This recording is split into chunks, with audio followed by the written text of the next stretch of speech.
श्री वाल्मीकि कृत रामायण भाग 4। कौशल्या के बालक के जन्म के 13 दिवस पश्चात महाराज दशरथ के कुल पुरोहित वशिष्ठ मुनि ने नामकरण संस्कार संपन्न किया। उस भाग्यवान ऋषि ने कौशल्या के पुत्र का नाम राम, कैकेयी के पुत्र का नाम भरत तथा सुमित्रा के जुड़वा पुत्रों का नाम लक्ष्मण और शत्रुघ्न रखा। तत्पश्चात वशिष्ठ ने महाराज दशरथ के पुत्रों के लिए सभी परिशोधन संस्कारों को संपादित करने का उत्तरदायित्व लिया, जिनका अंत उपनयन संस्कार के उपरांत हुआ।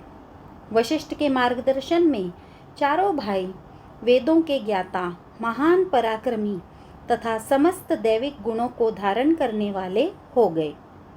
जन्म से ही राम अपने भाइयों की अपेक्षा प्रत्येक क्षेत्र में अधिक प्रवीण थे। स्वाभाविक रूप से वे महाराज दशरथ को सर्वाधिक प्रिय थे। उसी प्रकार बाल्यावस्था से ही लक्ष्मण को राम से बहुत प्रेम था। उसी प्रकार राम को भी लक्ष्मण के बिना भोजन या शयन की इच्छा नहीं होती थी।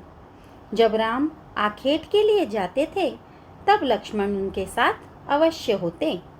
शत्रुघ्न एवं भरत को भी एक दूसरे के प्रति बहुत प्रेम था। इस प्रकार वे अपृथक्करणीय थे। जब राम, लक्ष्मण, भरत और शत्रुघ्न की शिक्षा पूर्ण हो गई तब महाराज दशरथ ने अपने कुल पुरोहित वशिष्ठ से उनके विवाह के विषय में जिज्ञासा की।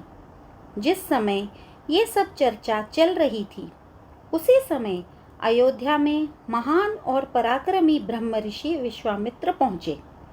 जैसे ही उन्होंने महल में प्रवेश किया, महाराज दशरथ एवं वशिष्ठ उनका अभिवादन करने हेतु अपने अपने स्थान से उठ खड़े हुए।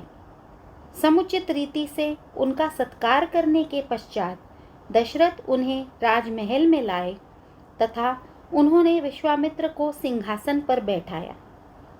महाराज दशरथ ने ये कहकर उनका अभिवादन किया, हे संतों में श्रेष्ठ, जन्म मृत्यु के चक्र पर विजय प्राप्त करने के आपके समस्त प्रयास सफल हों। आपके यहाँ आगमन को मैं उसी प्रकार उपहार स्वरूप समझता हूँ जैसे किसी के हाथों में अमृत का रखे जाना। जैसे लंबे सूखे के पश्चात मूसलाधार वर्षा का होना, जैसे निसंतान को संतान प्राप्ति होना, जैसे खोए हुए धन को प्राप्त कर लेना, अथवा जैसे उत्सव के अवसर पर होने वाली प्रसन्नता की अनुभूति। तत्पश्चात विश्वामित्र ने जब महाराज दशरथ से उनका कुशल क्षेम पूछा तब राजा ने विनम्रतापूर्वक उत्तर दिया, हे ऋषियों में श्रेष्ठ, आपका यहाँ आगमन मेरे प्रति आपकी विशेष कृपा है। वस्तुतः आपने मुझे महान सम्मान प्रदान किया है। कृपया आप मुझे अपनी इच्छा से अवगत कराएं, जिससे कि मैं आपके आगमन का उद्देश्य पूर्ण कर सकूं। महाराज दशरथ के आदर सत्कार से प्रसन्न विश्वामित्र ने उत्तर दिया, मैं एक महान यज्ञ के संपादन में संलग्न था जो लगभग पूरा होने वाला था, किंतु मारीच एवं सुबाहु नामक 2 राक्षसों ने यज्ञ क्षेत्र में मांस और रक्त गिराकर यज्ञ के संपादन कार्य में विघ्न उत्पन्न कर दिया। इन राक्षसों ने मेरे प्रयास को निष्फल करने की ठान ली है, अतः वे मेरी वेदी को बारंबार प्रदूषित करते हैं।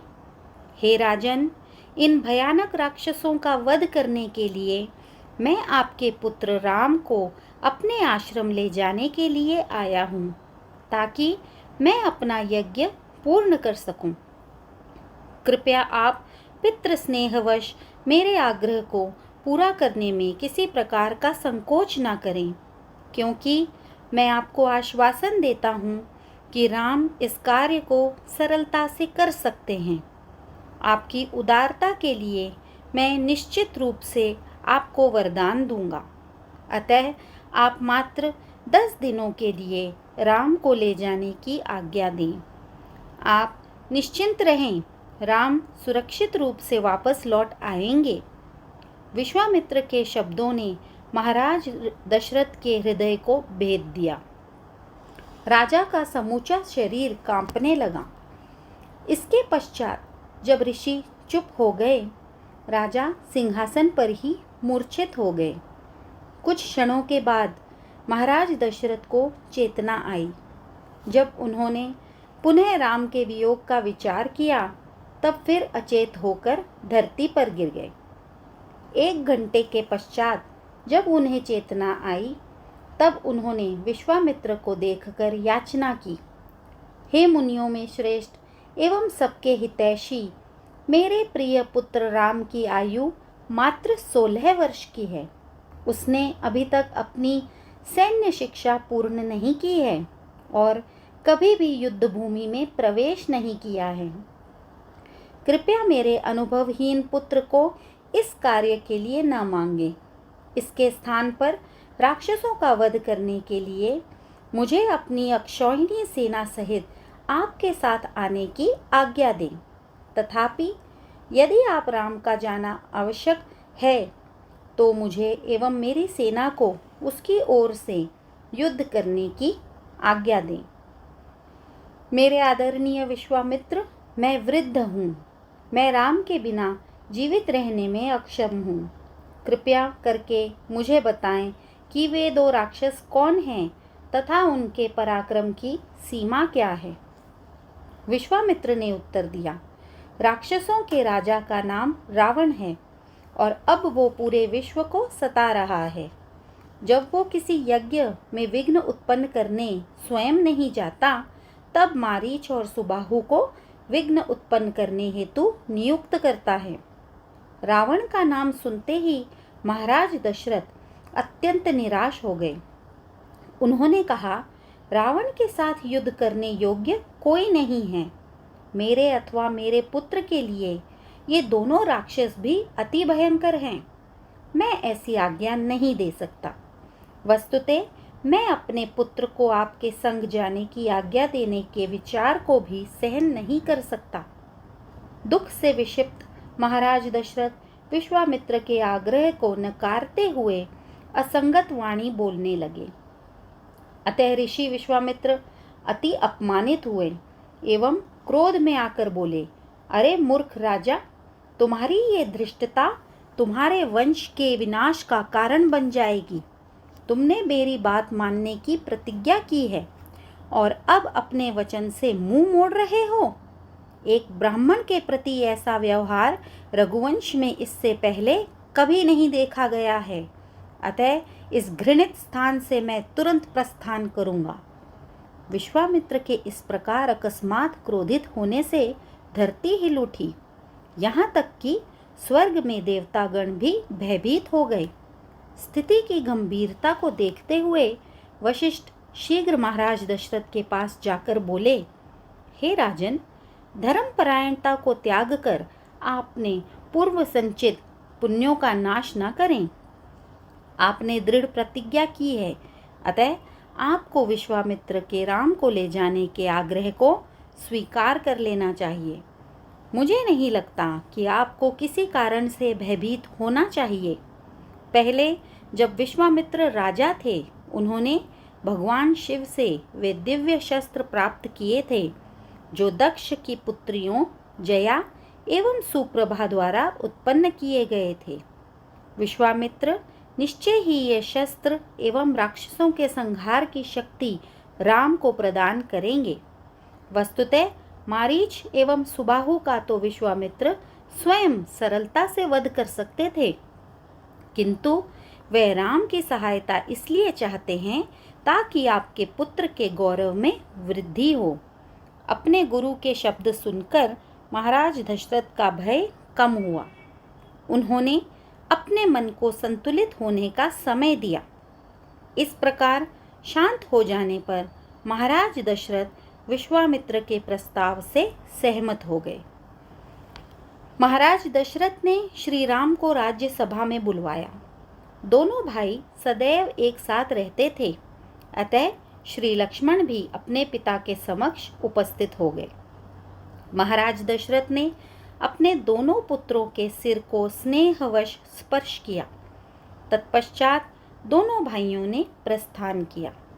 हाथ में अपने अपने धनुष लिए श्री राम एवं श्री लक्ष्मण विश्वामित्र के पीछे चल पड़े। जब दोनों भाइयों ने महल से प्रस्थान किया, तब उनके ऊपर आकाश से पुष्प वृष्टि हुई। सरयू नदी के तट पर 12 मील की दूरी तय करने के पश्चात विश्वामित्र रुककर बोले, मेरे प्रिय राम, शुद्धिकरण के लिए जल से आचमन करो। मैं तुम्हें बल तथा अतिबल नामक 2 मंत्र सिखाऊंगा। इन मंत्रों को सीखने के पश्चात तुम वृद्धावस्था एवं थकान के प्रभाव से मुक्त हो जाओगे तथा अतुलनीय बुद्धि और शक्ति प्राप्त करोगे।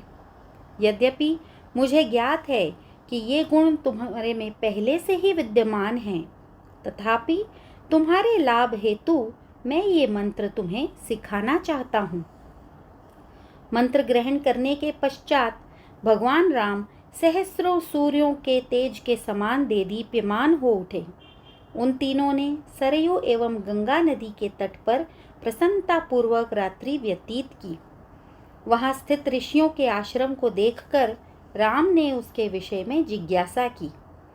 तब विश्वामित्र ने उत्तर दिया, यही वह स्थान है जहां भगवान शिव ने कामदेव को उस समय भस्म कर दिया जब उन्होंने शिव की समाधि भंग करने का प्रयास किया था। अगले दिन प्रातःकाल विश्वामित्र एवं दोनों भाइयों ने गंगा नदी पार की। नदी पार करते हुए राम ने किसी जलप्रपात का उच्च स्वर सुना, परंतु वहां उस स्वर के सुनाई देने का कोई कारण नहीं दिखाई दिया। विश्वामित्र ने इसका कारण पूछने पर उन्हें बताया, एक बार ब्रह्मा ने अपने मन से यहाँ एक जलप्रपात का निर्माण किया था। जल का ये स्रोत मानसरोवर के नाम से जाना गया। सरयू नदी इस सरोवर से निकलती है और जो स्वर तुम्हें सुनाई दे रहा है वो मानसरोवर से उतरकर गंगा में मिलने वाले जल का स्वर है। हे राम, तुम्हें इस पवित्र स्थान की वंदना करनी चाहिए और इसे प्रणाम करना चाहिए। गंगा के दक्षिणी तट पर पहुंचकर राम ने एक घना निर्जन वन देखा और पूछा, ये निर्जन वन देखने वाले के हृदय में भय उत्पन्न करता है, कृपया मुझे इसका कारण बताएं। विश्वामित्र ने बताया, जब इंद्र ने वृत्रासुर नामक दुष्ट राक्षस की हत्या की, तब उस पापमय प्रतिक्रिया के फलस्वरूप वे अपना तेज खो बैठे। इंद्र को उनकी सामान्य अवस्था में लाने हेतु देवताओं ने वेद मंत्रों की शक्ति से युक्त गंगा जल से उन्हें स्नान करवाया। स्नान करवाने के पश्चात उस अशुद्ध जल को देवताओं ने इस स्थान पर गिरा दिया। चूंकि इस धरती ने उनकी पापमय प्रतिक्रियाओं को स्वीकार किया था, अतः इंद्र ने ये वरदान दिया कि भविष्य में ये एक वैभवशाली देश होगा। इस प्रकार यहाँ मलद और करुष नामक 2 राज्यों की स्थापना हुई। तत्पश्चात ताटक नाम की एक दुष्ट राक्षसनी यहाँ आई और प्रजा को सताने लगी। ये राक्षसनी सुंद की पत्नी है और मारीच इसी का पुत्र है, जिसका वध करने के लिए मैं तुम्हें यहाँ लेकर आया हूँ। यहाँ के निवासियों को ताटक ने इतना उत्पीड़ित किया कि शनह शनह ये स्थान निर्जन हो गया। मेरे प्रिय राम, तुम आज इस राक्षसनी का वध करके इस देश को उत्पीड़न से मुक्ति दिलवाओ। जब तक ये राक्षसनी जीवित रहेगी, कोई भी इस वन में जाने का साहस नहीं कर सकता है। भगवान राम ने पूछा, हे ऋषि, यदि उचित हो तो कृपया हमें समझाएं कि ये राक्षसनी इतनी शक्तिशाली कैसे बनी। विश्वामित्र ने बताया, एक बार सुकेतु नामक एक शक्तिशाली यक्ष ने अपनी कठोर तपस्या के फलस्वरूप भगवान ब्रह्मा को प्रसन्न किया। निसंतान होने के कारण सुकेतु ने पुत्र प्राप्ति की इच्छा प्रकट की। किंतु इसके स्थान पर ब्रह्मा ने उसे एक शक्तिशाली पुत्री का वरदान दिया। इस सुंदर कन्या का नाम ताटक पड़ा और युवा होने पर जंभ के पुत्र सुंद के साथ उसका विवाह हुआ। तत्पश्चात अगस्त्य ऋषि ने सुंद को मृत्यु का शाप दे दिया। प्रतिकार करने के प्रयास में ताटक एवं उसका पुत्र मारीच ऋषि की हत्या करने के विचार से उनके पास पहुँचे, किंतु अगस्त्य ने उन्हें नरभक्षी राक्षस बन जाने का शाप दे दिया।